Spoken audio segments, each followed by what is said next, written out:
I believe Micah is here as well. Yeah, even Maike, Vishal, if you could make her a panelist.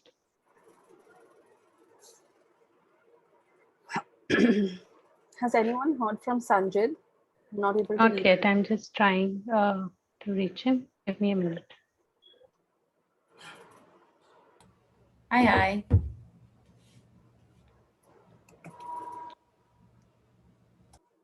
Hi, Micah. Good morning in your time. Good afternoon in ours. Yeah, good morning, good afternoon. Good to see you. Good to see you as well. Before we go on the session, I just wanted to make sure that I'm pronouncing your name right. Micah? Yeah, Yeah? that's right. And is it Sveta? Yes. Okay, thanks. We're just waiting on one more panelist and then we will start. Perfect.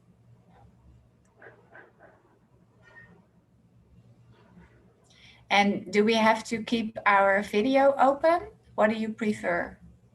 I think it might be nice since we're live streaming this to participants. So it might be nice for them to see someone talking rather than hearing the voice. Yeah. And can they use the chat or not? Yes, some of them can, some of them can't. Okay.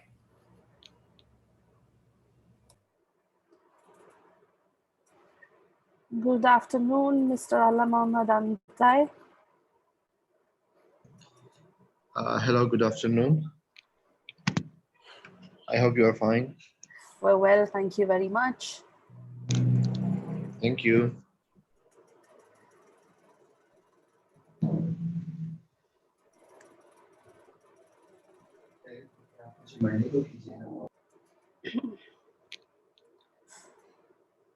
All right, I think let's start. Once Sanjay joins us, we can just add him to the session at that point. Good afternoon, everyone, and welcome to the session on comprehensive sexuality education. Titled Currently Seeking Empowerment, this session is essentially going to be an exploration of innovations in CSE program delivery to understand how young people can input on CSE programs to improve some of the aspects of program delivery that has traditionally been harder and been a bit challenging to the mainstreaming of CSE programming. We have some very interesting speakers with us today. But before that, I'm going to do a quick round of housekeeping. If that's all right, I think we will do presentations first and then questions and answers after, if that's all right with everyone. Attendees will have the option of dropping questions in chat, or you can pass them on to me, who will be your moderator, or Deepthi, who will be your buddy for today. Presentations will be made in English, but we do have translations into Hindi and Pashto for those of you who are interested in listening in another language. You can access the translations by clicking on the globe icon at the bottom of your screens, and you should get the language option that you are interested in. With that, I do believe that we can start.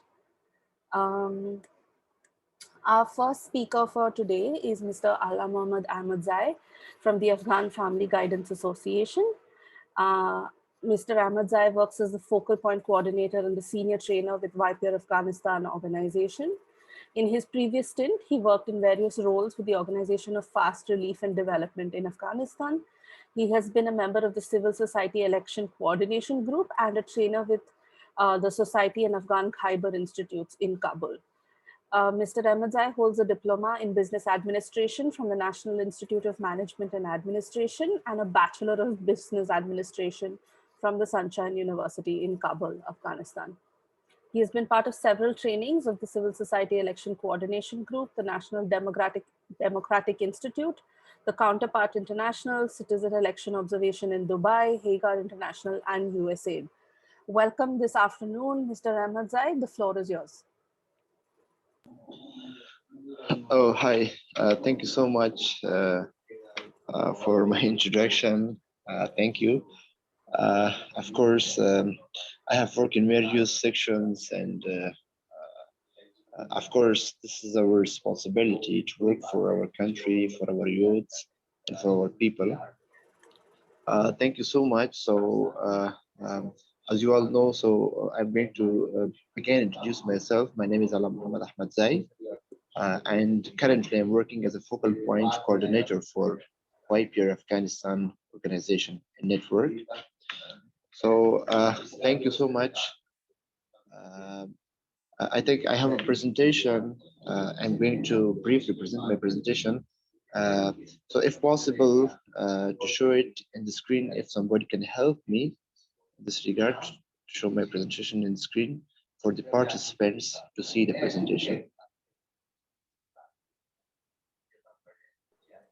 Deepti, would you be able to do that, please? Sorry? Yeah, my colleague Deepti will just call up your presentation on the screen. Okay. Just give me one moment. Shweta.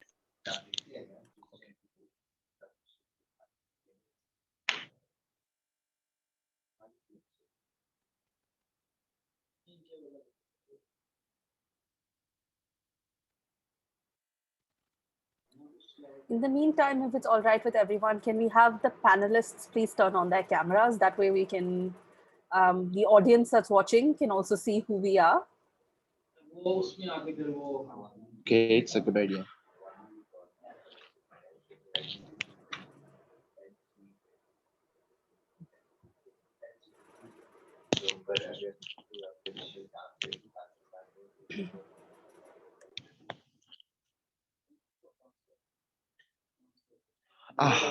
This is the presentation. Thank you.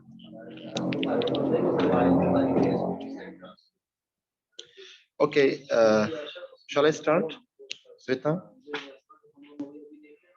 Okay, thank you so much. So I think I have 10 minutes. In 10 minutes, I'm going to present the overall presentation.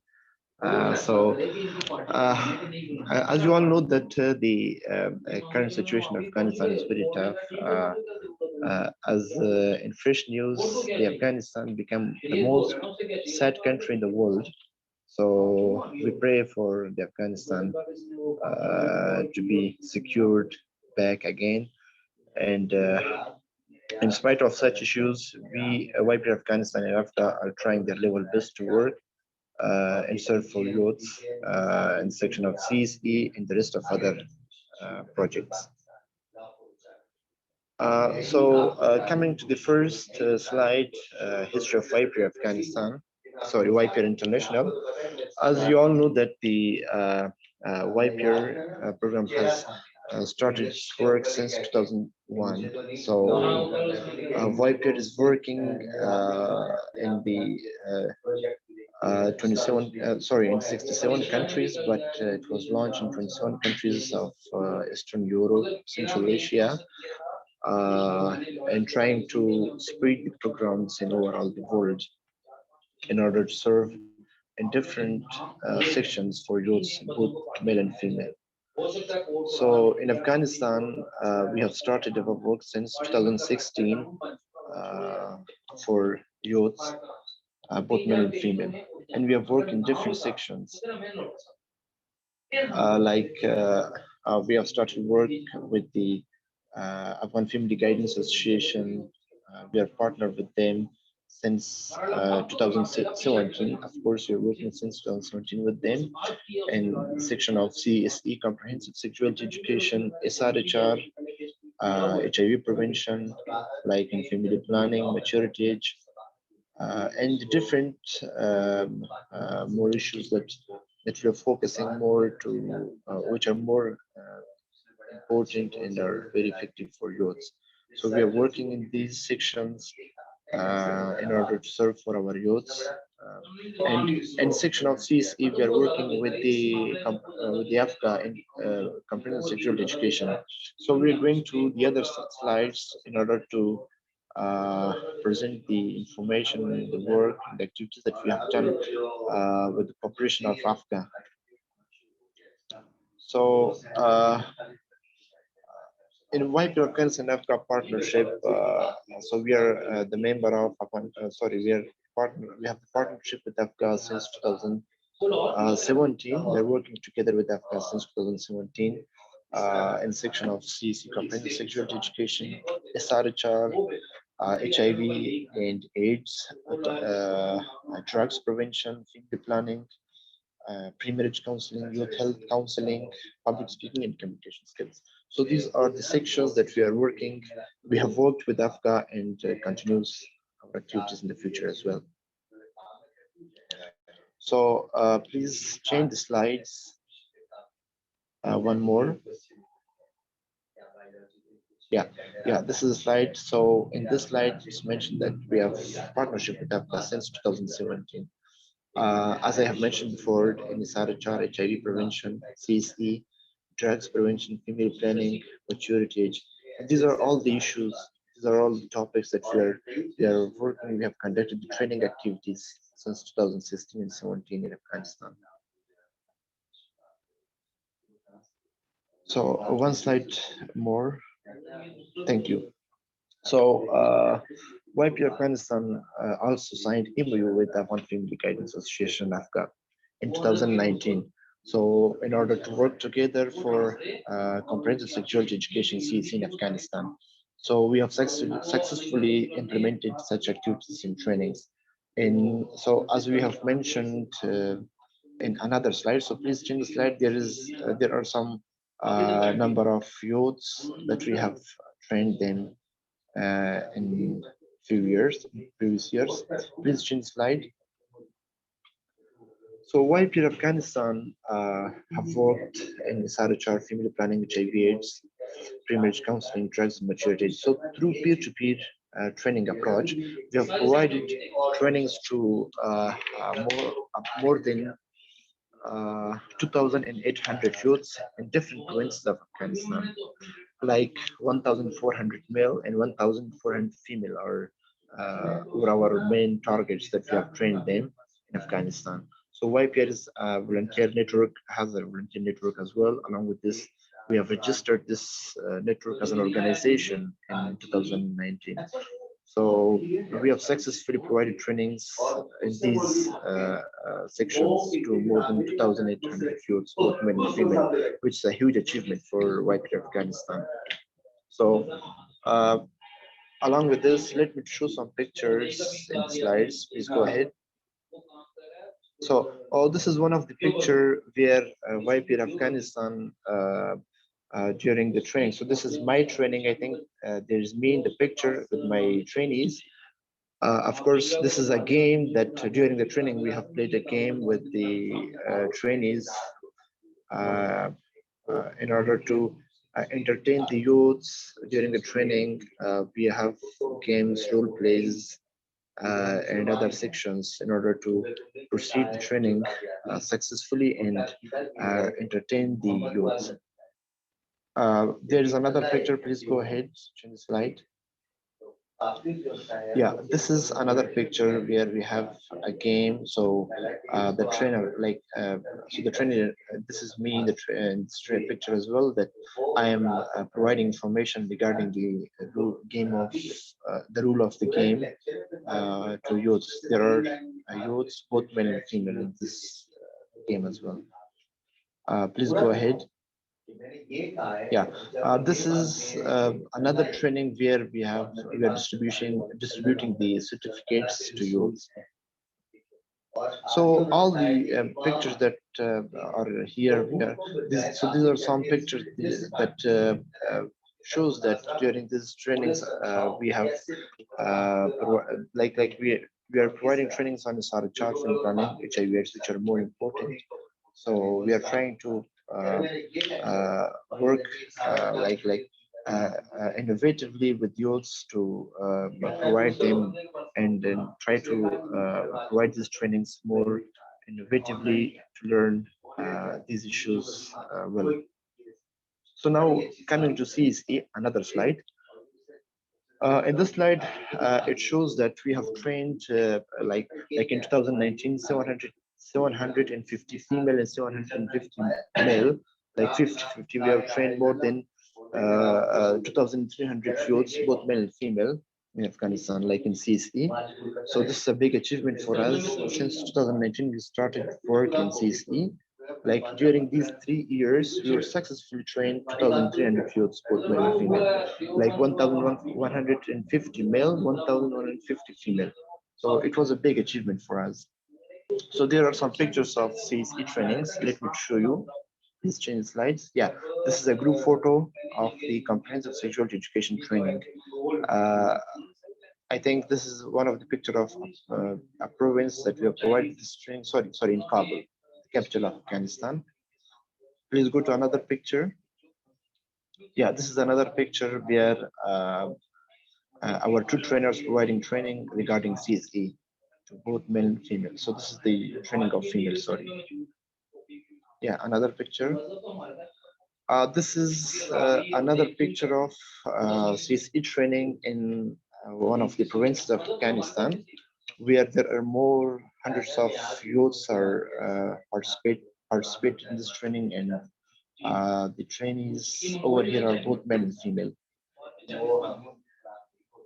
Yeah, please change the slide to another. So these were the pictures that during the training we have got. We took these pictures in order to show that we have provided such trainings to both male and female in different provinces of Afghanistan. So along with this, YP Afghanistan also celebrated the 16 days of activism against GBV, gender-based violence. So these are some pictures that the female made them to show that female can also work, and they can also they're also the member of our society in Afghanistan. They are also have the right to work for women and advocate for youths, for women. So this is the picture of the 16 days of activism. We are YP Afghanistan celebrating the this GBV program every year with the support and help of AFGA. In another picture, it shows that YP Afghanistan and AFGA are working together to work for the campaign of HIV. So we have provided campaigns for HIV in Kabul and provinces along with this. Please change the slide. Yeah, this is the picture where our team is working for campaigning for HIV. So this was also conducted with the help and support of AFGA. Along with this, please change the slide. Yeah, this is the COVID-19 campaign. So in 2020, we also distributed masks and hygiene kits to people in communities. It was also conducted with the help of AFGA. Yeah, please change the slide. Another slide. Yeah, this is the International Women's Day. I think the International Women's Day is 8 March. I think 8 March is marked for International Women's Day. We've also celebrated this day every year in Afghanistan. So our aim is to support women as well, along with this that we are working for youths. So in this regard, AFGA also supported YP Afghanistan to celebrate this day in Afghanistan, Women's International Day. Please change the slide. Yeah, this is the International Youth Day. So YP Afghanistan also celebrated the International Youth Day every year. So because the youths are the backbone of our society, and YP Afghanistan itself is the organization for youths, Youth Peer Afghanistan organization. So we have celebrated this day every year with the support of AFGA, Afghan Family Guidance Association, UNFPA, and the rest of other organizations who are supporting YPR. Please change the slide. Yeah, this is one of the picture of public speaking workshop. YPR Afghanistan also work for public speaking. This is also in our mandate. In this picture, it shows that that our trainer is distributing certificates to the participants of this workshop. Yeah, please change the slide. Yeah, along with this, the YPR Afghanistan operate and work for youths and working together with AFCA for CSE. We also work with the government. We also did our advocacy for youths with the government. This is a picture where our colleague, Mr. Lahorjan Lakanwal, the CEO of YPR Afghanistan, met Muhammad Ashraf Ghani, the president of Afghanistan.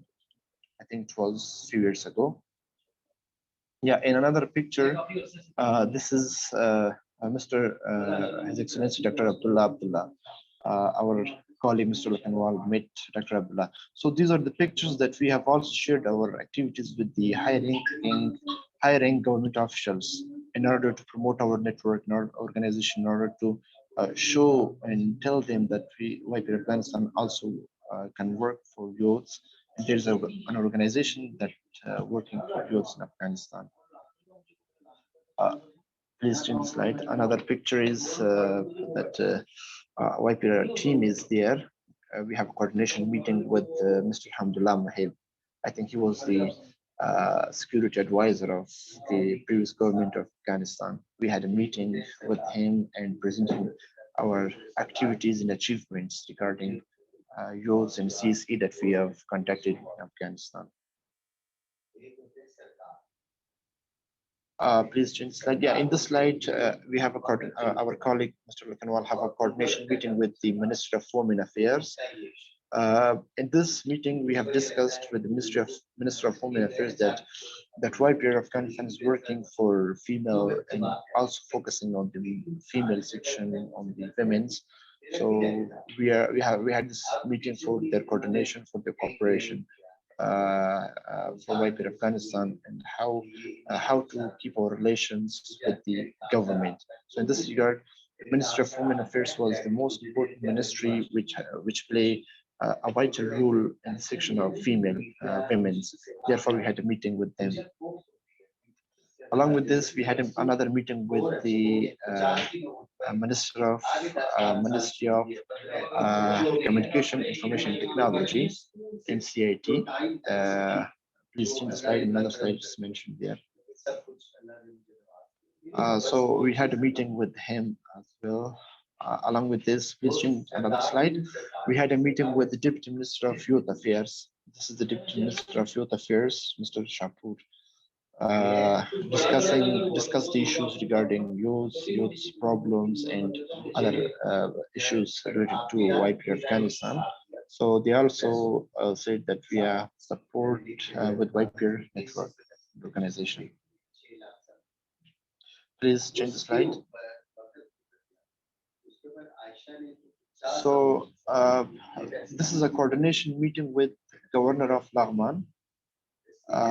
The governor of Laghman. So while we were providing trainings to the youths in provinces, before that we had meetings with the governors in order to support us in this regard. Yeah, this is the meeting with the governor of another province, Ningarhar. We also had a coordination meeting with him. Another meeting is with the governor of Kunar province. We also had a coordination meeting with him. Another meeting with the governor of Host province. Yeah, this is the governor of Host province. This another slide, please. In this slide, it shows that we have a coordination meeting with CSOs.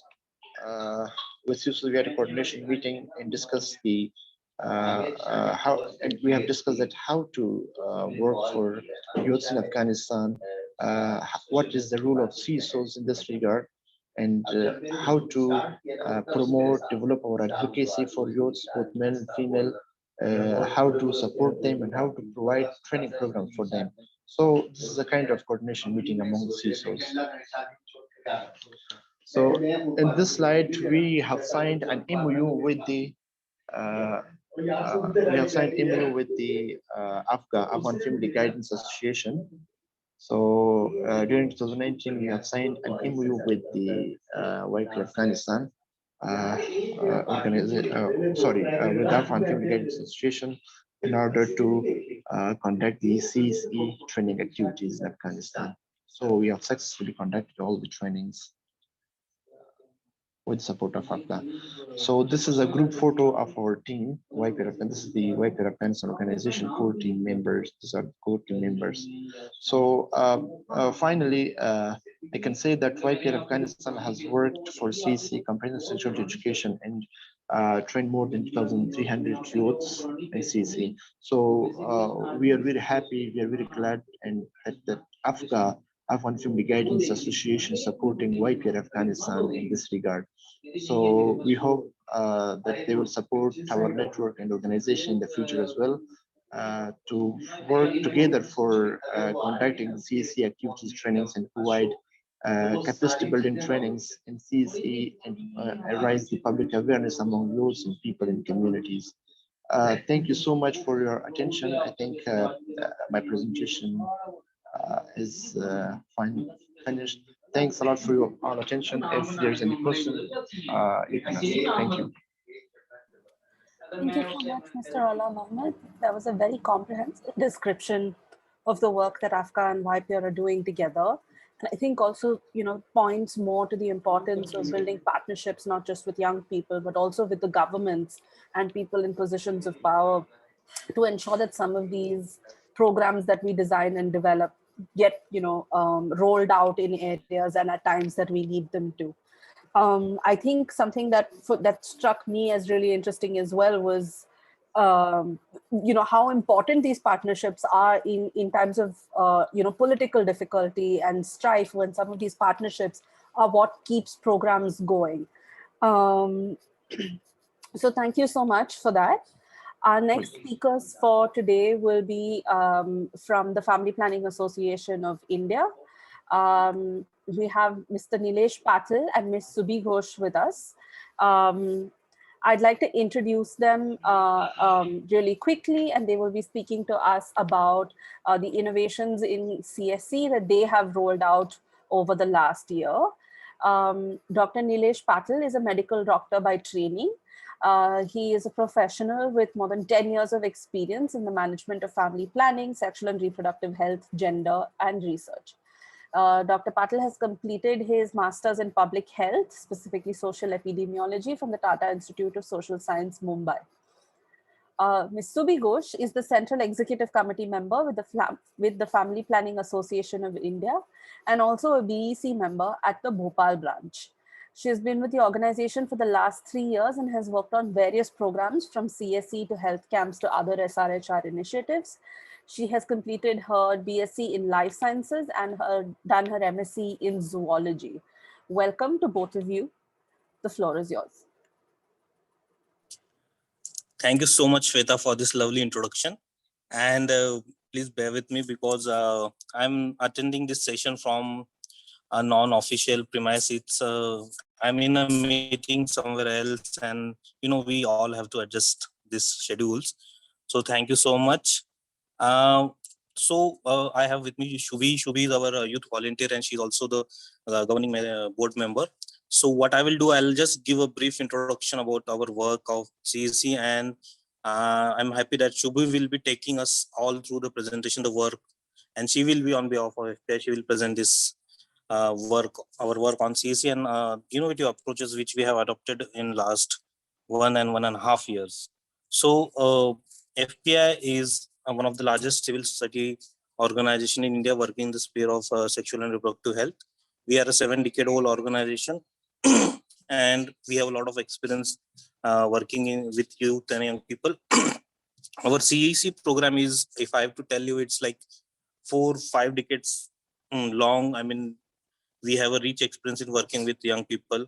So it was even before the idea of sexuality education came to other routes. We, as an FPI and as a part of IPPF, we have implementing this program. We have almost 40 branches across the pan India, and we cover almost, all the regions, north, south, east, and west of India through our different SDPs. Now, without taking much time, I'll request Shubhi to take you all through the presentation. Shubhi, over to you. Thank you, sir. So, I will be there if there are any questions, and if at all, if you all have any issues while the presentations are happening. So yeah, Shubhi, over to you. So the presentation, I need the presentation. So Yeah. Deeply, if I may request you, can you please share the presentation?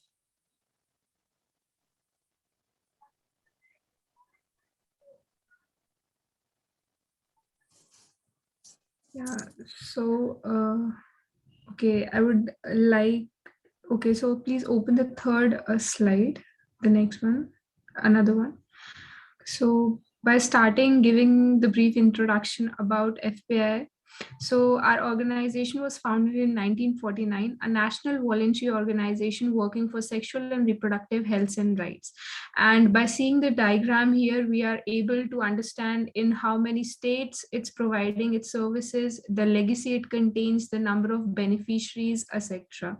So this is the brief idea we can get about FPI India. And next slide, please. And by seeing the map of India here, we are locating and showing all the branches and the clinics under FPI. And by presenting in these various locations across the country, we are covering the population of 35 million as it's mentioned here. Ma'am, next slide, please. And furthermore, talking about the beneficiary group of Family Planning Association of India, so we cover women, men, children, adults, and key population. And the focus area of working of FPI is family planning, maternal and child health, comprehensive abortion care, gender and rights, livelihood skilling, comprehensive sexuality education, NCDs, sexually transmitted and reproductive tract infections, HIV, etc. So these are the main focus areas on which FPI works on. Ma'am, next slide, please. And then we further talk about FPI Young People Program. Next slide. Yeah, so yeah, it has more parts, please. Yeah. So here in the slide, it's going to give a brief idea about the CEC, which is imparted physically on the ground and digitally as well, and the approaches which helped us to do that. So near the peer education approach, we had has around 1033 peer educators, which has taken 2032 sessions until now. And then we have involving key influencer, which includes 7,494 parents and 1,802 teachers.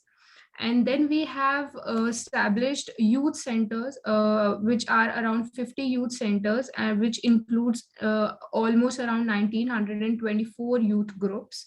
And then we had a partnership with NGOs and CBO, formal and informal, in which we have trained around 873 NGO staff under CEC. And then we have CEC imparted in schools, out of school youth, and in which we have covered around 1,64,880 youth. And then we have done it digitally, and then in which we have covered almost 31,342 young people. Ma'am, next slide, please.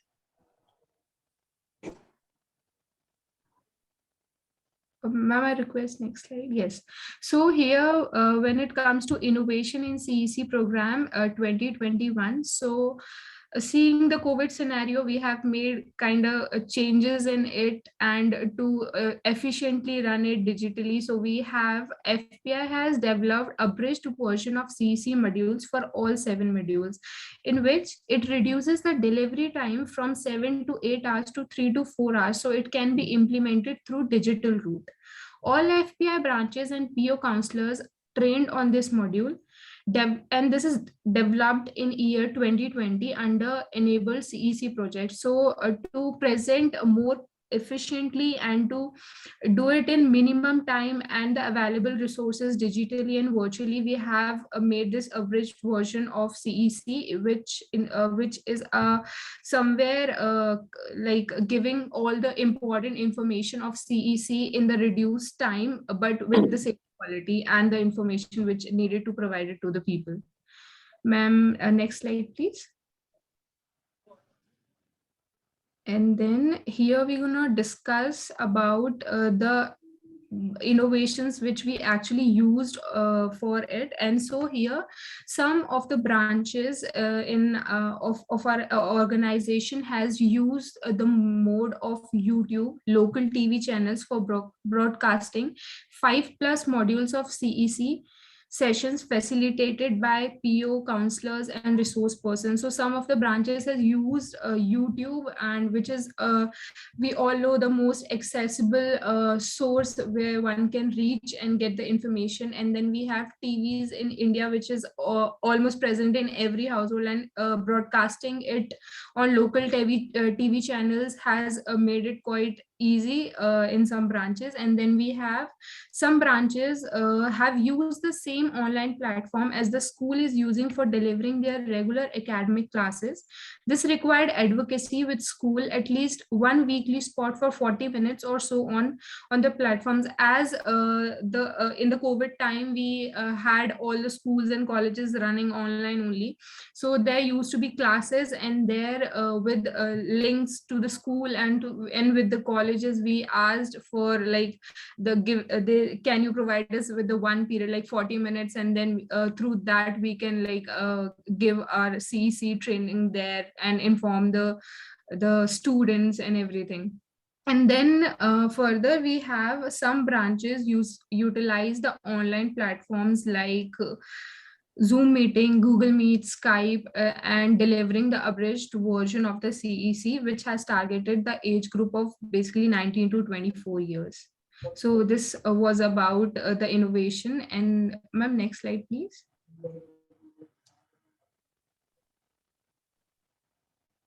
Yeah, so there's this one point left, and which includes we have used WhatsApp for circulating key messages per module, other social media used for general awareness about CEC programs.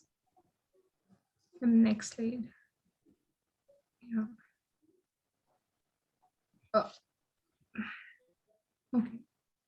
Okay, so in this we have group information by peer educators delivering CEC in out of school setting in community. And then during staggered school opening across India, focus on age group of 19 to 24 years, that's 24 years there. Webinars, one-time session through college coaching classes, we have done it. Actually in this condition like COVID, we had a limited time, limited things to provide this service to youth. So we have choose the medium of webinars, etc., to provide it to college students, to coaching classes where we can reach out to more and more number of youth.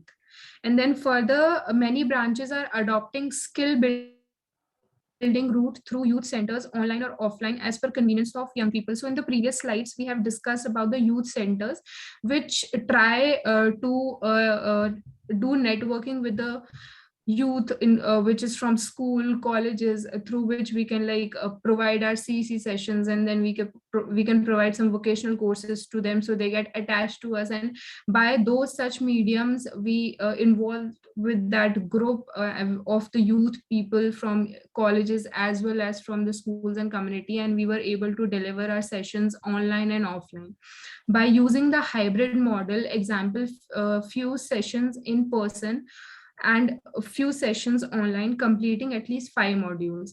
Only concern here is to maintain the same group of participants. So those like we have completed few sessions which were possible to do physically by keeping all the norms of COVID in mind.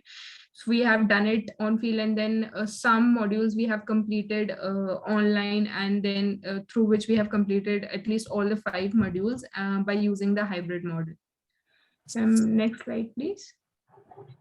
Okay, ma'am. So here comes the Youth Forum of FPA India on social media, how we have used social media for it. So we have conducted various programs on social media. One of these was the webinar done on National Youth Day, and the theme was Youth Volunteerism in FPA India, a true youth empowerment. And then further, we all are aware about Instagram, where the live chats and everything works so well to spread any message and everything. So we used it for like putting our agendas there, and in which we have conducted on International Youth Day. The topic was cyberbullying or trolling. And further, on International Day of Girl Child, we have conducted one more live interaction on Instagram, that was gender equity in digital literacy. And further, ma'am, next slide. And in this collage, we are able to see the message given by the youth of FPI India, in which the various young people came together and decided to deliver a message about COVID safety and norms and everything. So this work was done in the COVID scenario digitally. Ma'am, next slide. And here is branches providing teleconsultation, telecounseling services to young people. Next slide. And then there are some pictures showing the online CEC sessions which were done. And one of those is of online CEC session done in Bengaluru. And then there we have online CEC session done in Madurai. Next slide. And these are some of the pictures showing where the sessions were taken physically, and the CEC session with out of school student at ICDS Center, Skalchini, West Bengal. And the second picture is of community that was done in Bhopal. Next slide. And these are some of the pictures where CEC using digital IEC and hybrid model of delivery, and it's from Pune. Next slide, please. And that's all. Thank you. Thank you very much. And I request, sir, if I missed on anything, please add on to. No, you have covered it everything. Excellent presentation. Okay, sir. Thank you. Thanks. Thanks, Shubhi. Nilesh took the words out of my mouth. Excellent presentation, Shubhi. Thank you so much for that. I think there are some interesting things that you brought up there around, the digitalization of CSE and what that adaptation looks like, especially in times when, in-person gathering is not possible. What do we need to do in order to make CSE programs available online, and what format does that take? What platforms lend themselves to such innovation?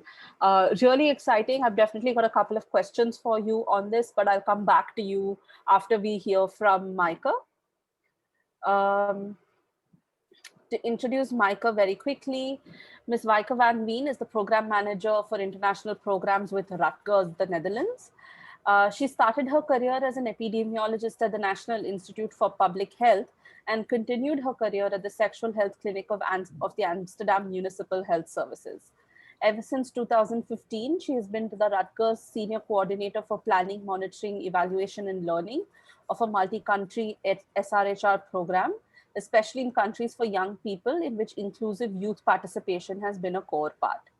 In March 2021, Micah switched to the role of program manager and now manages 5 international SRHR programs, amongst which the Centers of Excellence on CSE and Youth-Centered Programming is one. She holds a PhD from the Faculty of Medicine at the University of Amsterdam in epidemiology of HIV and STIs in high-risk populations.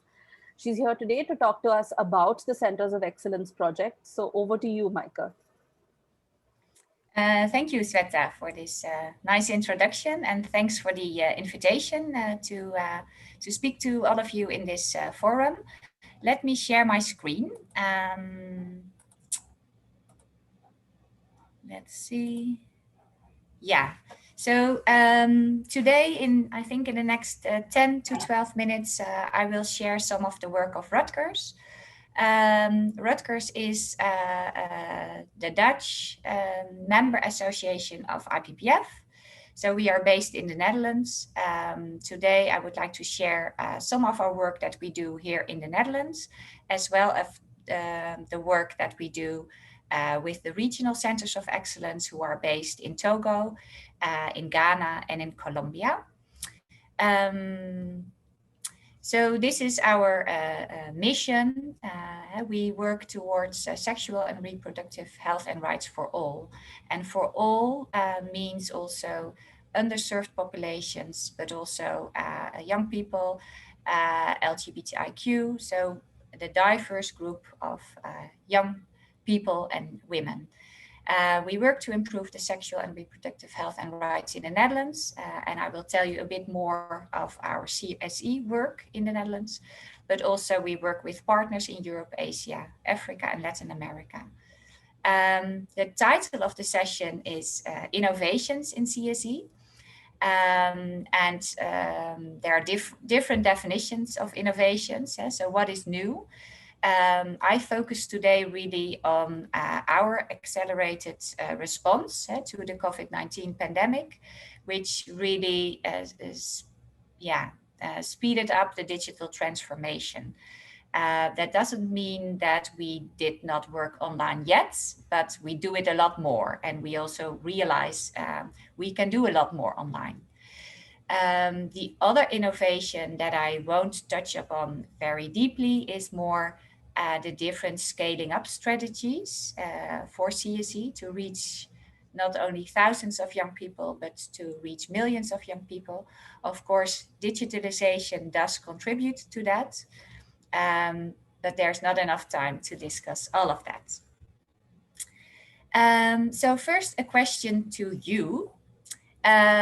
What age do you consider appropriate to start with sexuality education? And please answer your question in the chats. And then I have to look to Sveta, if you can look at the chat to see if you get any answers in, because I don't see the chats in this presentation mode.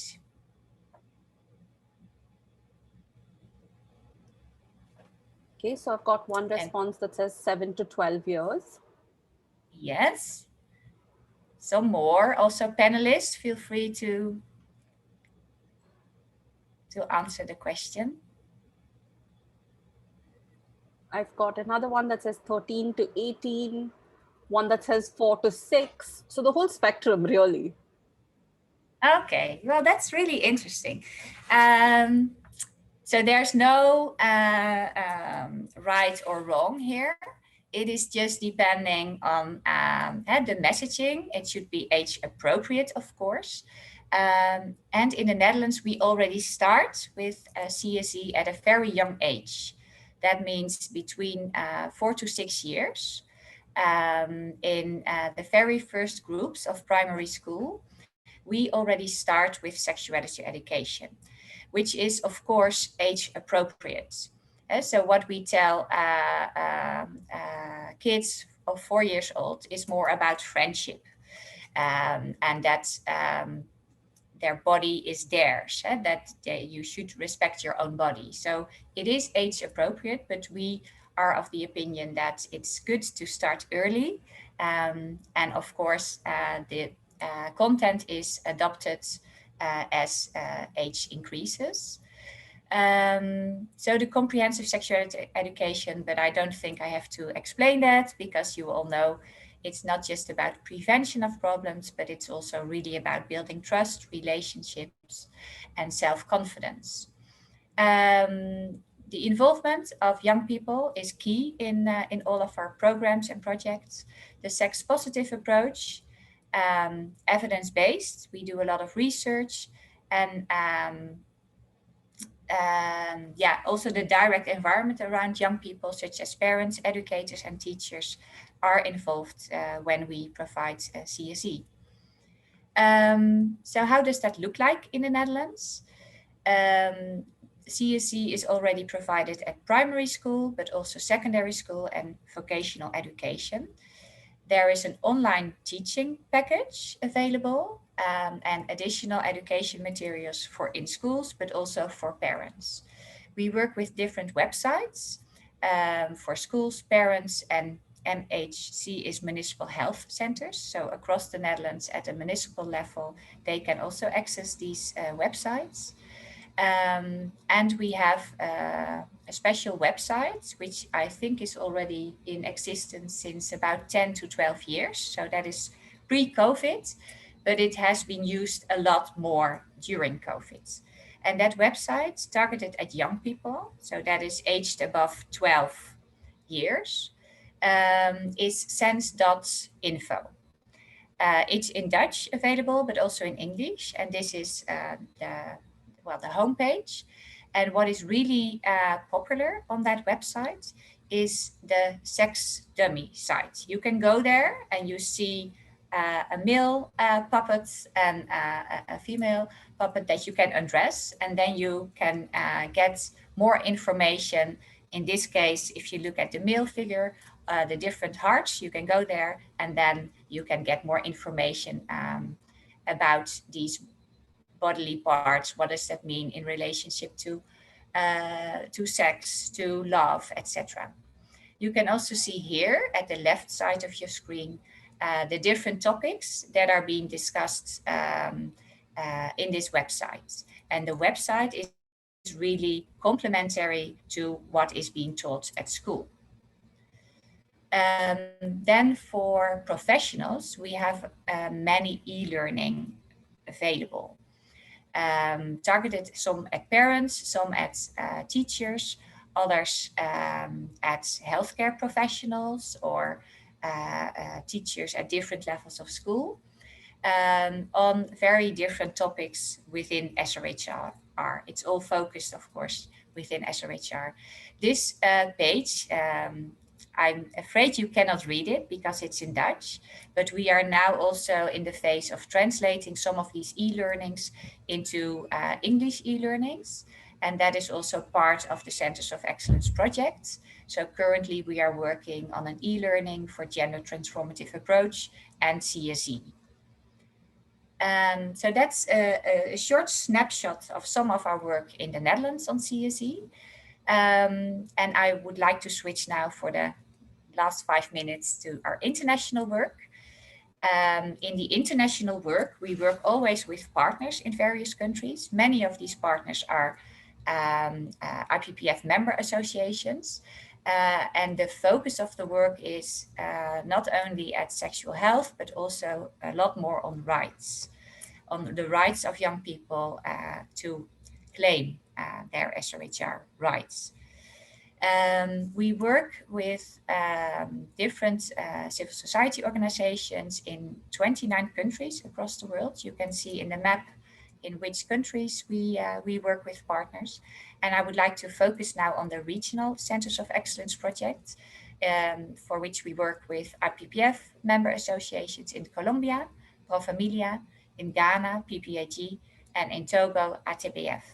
And under this project, they are building up regional partnerships focused on CSE and youth-centered programming. So it's in addition, of course, to the regional offices of IPPF, but this is really focused on CSE and how to scale up CSE. I would like to give you 2 examples of innovations of these partners. So this is an example of PPAG in Ghana. And you can see on this sort of roadmap that they took during COVID-19. So they were flexible, and I think a lot is about how flexible is your organization in times of crisis. And they adopted their CSE program to WhatsApp. So PPAG started reaching young people with CSE through WhatsApp in March 2020. It was really a result of the schools being closed, but all the peers also realized that how easy and also that it is of added value to use WhatsApp. They used the Know It, Own It, Live It manual for facilitation by copying the content, recording voice notes, and taking pictures of the content and sharing that with their participants. And they experienced that the use of voice notes really provided the opportunity for facilitators to communicate with out-of-school young people, also those who cannot read and type. So a voice message really was of added value. So the accessibility increased, it was convenient for facilitators, and it really helped also to reach more the underserved population.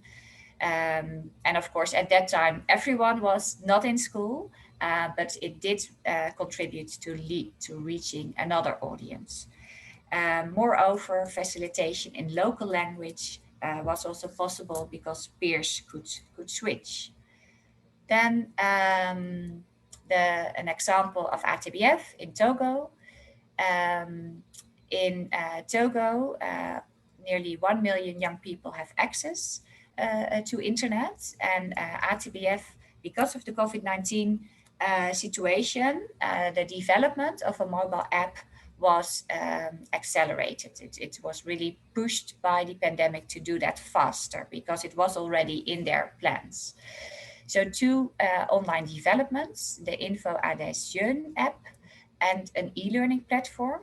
Both tools were developed during COVID-19. And digital CSE interventions really focus on online training.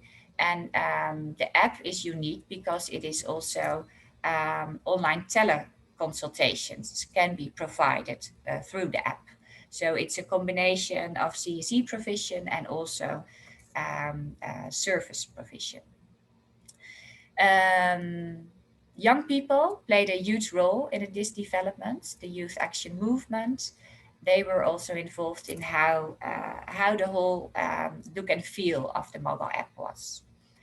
And this has been quite a success. And I think ATBF has launched it also through different means within the IPPF network. The challenge they face now is that it really is easy to use for Android, but it's more difficult to get it also into the Apple Store. So to summarize some opportunities and challenges of digitalization, an opportunity really is to overcome geographical barriers within your country, but even beyond. It is really appreciated by young people. Young people are online, so we should find young people there. It's an important means to provide reliable information, since there is also a lot of non-reliable information out there. And you could diversify your target audiences. So you can also use your online means to reach parents, to reach teachers, to reach a diversity of young people. Of course, the challenge is limited access to the internet. What we also should be aware of, that scaling up effective CSE, it should be a combination between what you can do online and what you can do face-to-face, ideally through schools, but that of course is highly dependent on the context. Well, more or less the same challenge for scaling up and leaving no one behind. Make sure that that you reach the diversity of young people online. And that's in Ghana, for example, they now try to set up collaborations with telecommunications so that Wi-Fi is provided on a reduced rate in some of the geographies across Ghana. So that is, of course, a huge challenge, and it could also be an interesting opportunity. So the last thing that I want to share before I hand over back to Sweta is some of the work that we also are working on as Centers of Excellence, which is a scaling up report. And that is not really focused on digitalization, but it's more how to work with your government and also other CSOs to scale up CSE. That report is available online. I will share the link in the chat later on. I think my colleague from Afghanistan just shared very interesting information on how to advocate with local government officials. I think in India, you already took great steps in some of the provinces. Then two other things that we are working on, the ITSL 1 curriculum with Population Council. We're working on a revision, on an update, which will be ready by mid-year 2022, and also the Deliver and Enable toolkits. So thanks for listening, and thanks, Sweta, for this opportunity. Back to you. Fantastic. Thank you so much for that, Micah. I think some really interesting points there around scaling and then for me, what I found particularly interesting was the question about organic growth digitally, vis-a-vis how you sort of like have to push that in particular constrained circumstances. And I think that came out really well in your presentation from Ghana, but also a little bit about your work in Togo. I do have a couple of questions for all the panelists, but before that, if anyone in the audience has any questions, I'm happy to take them now, and then we can do all of them together. And so what I would like to give a slightly Shweta, there is one question. Yeah, I can see your hand up. sexuality education educator. There is one question from Vikas. How does one engage and advocate with policymakers about age-appropriate CSE in challenging political or cultural context? Any ideas or thoughts on it?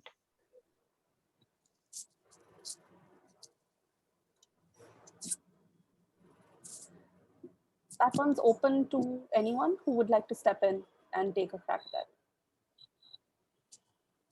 So I do believe Vikas has asked, how can we engage with or advocate for age-specific and age-appropriate CSE in situations that are culturally or politically challenging or constrained? How does one begin to do some of that engagement? So can I respond, Shweta? Please do, Nilesh. Well, see, my understanding is advocacy begins at local level also. I mean, it's not that we directly approaches the lawmakers on the first go. So what we do or the approach which we adopt, though, I mean, I understand Vikas's question is pertaining to kind of our or South Asian context only, where we are politically and cultural, we have hindrances to get clearances from policymakers to make CC as a part of our curriculum. We are still struggling and we are doing it. I think perseverance is one thing we have to again and again pursue these lawmakers. And as I said, first we have to begin from the community level. So we have to do the advocacy. This change of mindset has to happen from the ground level. And since in India we have a typical structure of governance which starts from community, the panchayat raj system. So that's how we approaches it. And because these are the people who then in turn go on to become the lawmakers at state level, provincial levels, and then at national level. So we have to create a value system somewhere. We have to fit this to their mind, and then slowly and slowly, it's a very cumbersome process. These are at times political agendas and sensitive issue, and that's why it's so difficult to achieve. Age appropriate CSE, it's a difficult thing. We are still struggling. We get little bit of even we get permission to do CSE in government schools. We understand, we record it as an advocacy win. So that's how the situation is across our states. So difficult to really answer, but I would say one step at a time, slowly at each stakeholder of this democratical pillar, all we have to advocate one by one. That's all from my side. If anyone would like to add, yeah. Perhaps I can add to that. Yeah, thanks. And Nilesh, I fully agree with you. That advocacy should start at the local level, and it should start small. Or to become effective, it should start small, and it takes a lot of time. And of course, the context that I am in is different from many other contexts across the world.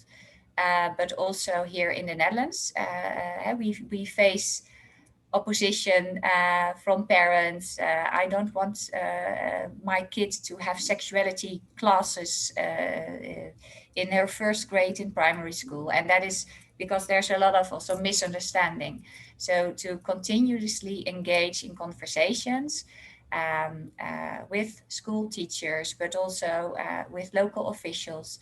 And what we have seen here and what we see now also in Togo and in Ghana, that it is really a lengthy process to start small and to in the end be able to implement a CSE in schools through the government curricula.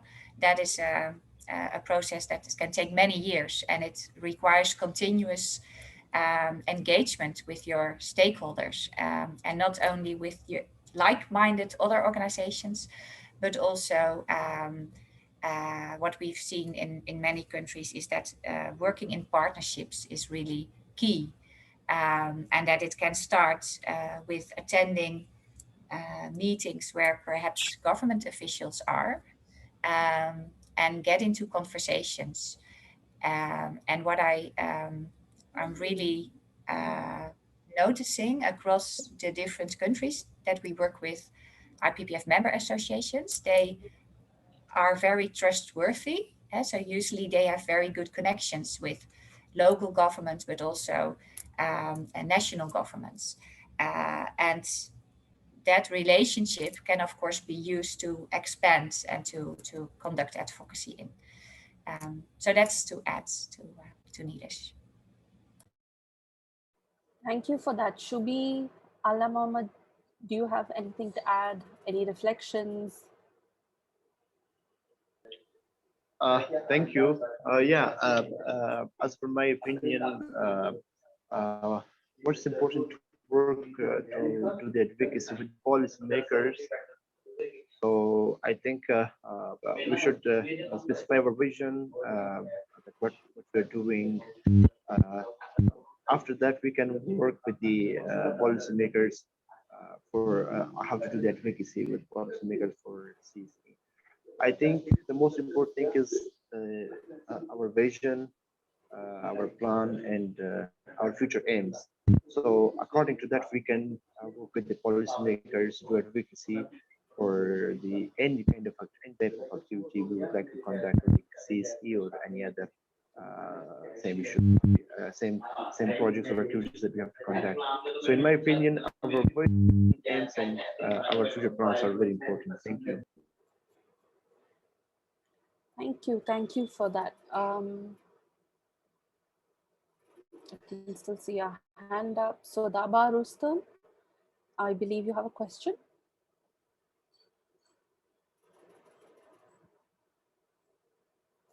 I think we've just lost them. I have a question to, again, all the panelists, and this is just something that I've been thinking about a little bit in these constrained circumstances, as we've essentially had to move online and move to digital platforms. I think, as Micah mentioned and as Nilesh mentioned in their presentations respectively, there's been a real challenge of like finding that balance between making sure that everyone comes with us and has access to the material that we're putting online versus necessarily delivering programs online. I wonder if there are any reflections on that aspect of the work on equity, on what it means for access that is gendered, on what it means from an affordability perspective, if there's any reflections from the work that you've done.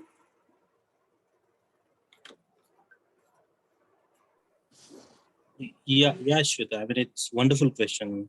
You have related it in terms of equity, and I would say when we reach out to young populations digitally, virtually, it does affect. We can't really make the equilibrium. We can't maintain it.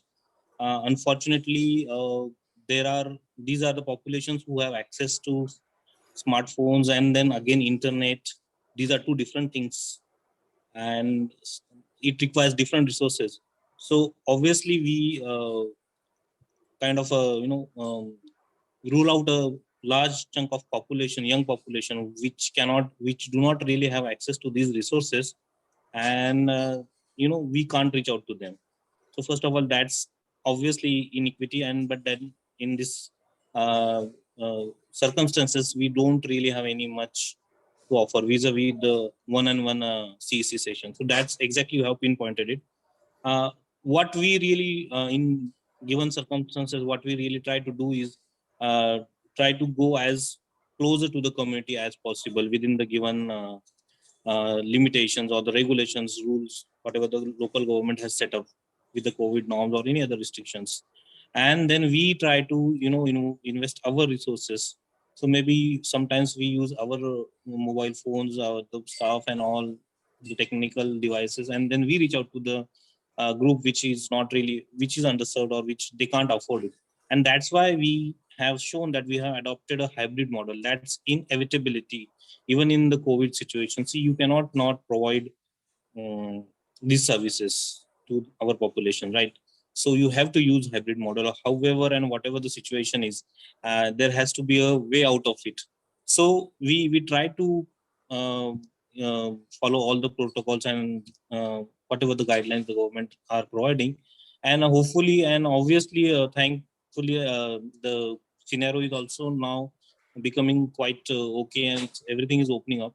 But that has been the approach from right from the beginning. So wherever possible at the interiors, where initially, if you see during the first phase, there was not much of penetration of the virus in the rural area, countryside. So that was to the benefit. So we worked there. uh, we continued our out of school approach there, since schools were closed. So it was a challenge again to really mobilize these things. So there have been challenges at every steps, but we have I would say we had kind of had a localized solutions to that, because can't really give you the solution, because every locality, every context, every state and province has a different kind of scenario in terms of COVID virality and then the restrictions. So we had a place specific or context specific approaches to it. But right from the beginning, we had kept that option of hybrid model of delivery of CC open, and I think that would we would have maintained a little bit of equity. But obviously, we are helpless. We can't really maintain at all level. Thank you, Nilesh. Michael?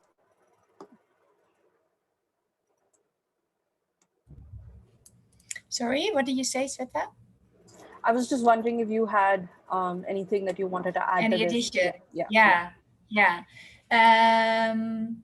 Well, I think the key message should be that everything that happens online should be complemented with offline activities. And when schools are closed, then hopefully some of the work can continue with peers.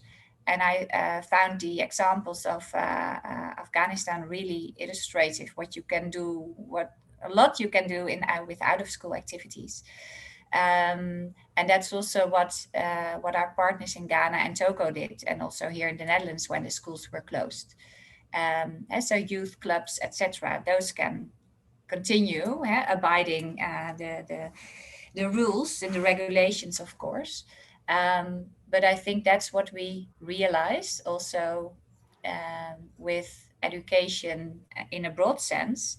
And a lot of here in the Netherlands, it became apparent that not everyone has a laptop, of course. So there is a digital divide, and that is, I think, research also makes clear, and you can see from your own eyes that the COVID-19 pandemic has really enlarged that inequity. So we also realize we cannot move online for everything, and that's I think well, luckily, because we do want to have face-to-face contact, and I think that's a key lesson that CSE online. For some of the skills building, you really need to have face-to-face contact. You need to have group dynamics, interactions, and at the same time, I think we have learned that the blended approach, both, that will be the future, because some aspects can take place online, and which make it also more efficient. But then you have to realize that who are you reaching with your online sessions, and make sure your programs also anticipate on those who are not yet reached. Thank you, Micah. Ala Mohammed, anything that you'd like to add? Yeah, just to say that Afghanistan is a country where most of the people have not access to the like to the online system or technology, like in remote areas. but in my opinion, they both have very important role, like technology, along with this the activities sessions or the meetings or activities like in person or face to face. So there's a big difference. Like through in person activities, we can convey better messages to others. In online, we can do it, but maybe the effectiveness will be a little bit like the percentage will be a bit less. So I think both of them are important. Like in sometimes as we can say that in COVID-19 time or where there is a huge problem, so we can have the online sessions, online activities. It will be very effective. But as for my opinion, the in-person will be more effective rather than the technology-wise activities. Thank you so much. Thank you. Thank you. I have one final question, and perhaps this one Shubi can start with if she'd like, and then we can open it up to the other panelists. I wonder if you want to speak a little bit about peer education, specifically within CSE modules, and the importance of peer education as a way for young people to impart information to other young people, especially on subjects that are generally so taboo and stigmatized, difficult to talk about. Definitely, ma'am. Peer education is one of the most important key feature of CEC, I would say, because like it's not possible to for one person to reach so many people, but if we have 10 people, at least they can reach not like 200, or maybe because for one person it's not possible to reach 100 people, but if you're preparing at least 10 people, then anyhow we can complete the target of 100 people. And it's like the thing I have talked about, youth centers basically. So where we are collecting youth through various activities we are conducting, and there if they are interested in the program, we are training them and educating about the CEC, and then we are like taking them to the schools and to the colleges to further inform other people. So it is one of the key, like how you can inform more number of people, and then they are informing more number of people, and that is how it's basically becoming uh, like uh, like a kind of chain, maybe a networking thing, and then reaching out to more and more people that way. So of course it's important. Thank you. Thank you. Anyone else?